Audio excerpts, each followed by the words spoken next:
So you're going on vacation. You've done all your homework. You know all the hipster hotspots, along with the hidden gems that no one knows about.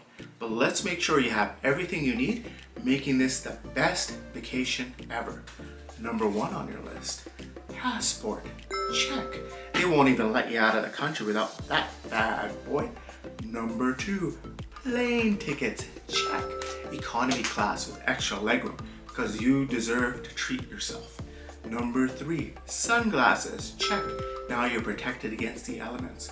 All you need now is a little bit of sun, some beach, and a pina colada. Hepatitis A. Check. You're in a foreign country. You see a signpost ahead.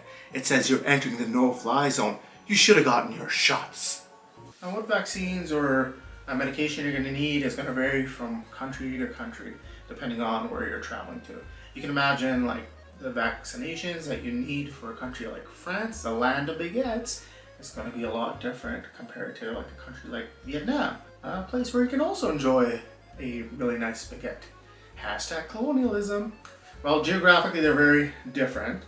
Another thing to keep in mind is whether you're visiting a rural area or whether you're going to be visiting an urban. Like in some countries, you can see higher rates of malaria, yellow fever, encephalitis, because there are more mosquitoes in those rural areas. Damn mosquitoes. Some countries may have specific entry requirements, such as Ecuador and Brazil. There you might require a yellow fever vaccination depending on where you're going in the country. Now, what vaccinations or medications you may potentially need is also going to depend on your activities. So let me ask you, you're going to Bali and you're going to go out, hang out in monkey forest. Let me tell you something about monkey forest. Those monkeys can be aggressive. In this case, you might be better off getting vaccinated against rabies. Rabies is not anything to mess around with. Or maybe you're going on a cruise. Then you're going to be in close quarters with other people. So you should definitely consider in a situation like that getting the flu shot and be up to date on your COVID vaccinations. On a side note, I do feel like COVID is like a little bit of a dirty word now, just because it was such an ugly time. It almost feels like a swear word. But anyways, make sure you do get your shots as well as your flu shots. You don't want to be stuck on a hashtag poop cruise without being properly immunized. What immunizations you need will also depend on what shots you had previously as well. Some vaccines you do get, like hepatitis B as a child, but I do notice on occasion sometimes some of those vaccines do get missed. For example, for hepatitis B, it's a series of 3 shots, but I'll come across some patients who only have 2 shots. But not a big deal. We administer the 3rd shot once we do see the discrepancy. There's no need to kind of redo the whole series. You get the 1 shot and then you're considered good, immunized. You don't need to start the whole series all over again. And in many cases, I can log into Alberta Health and I can see what your history of vaccinations were as a child, but it only goes back like say 20 years. And if you got any vaccinations outside of the province, I'm not going to see those either. So in some cases, you have to refer to your personal written records to kind of see what you have potentially got in the past. And in that case, it can be a little bit more complicated.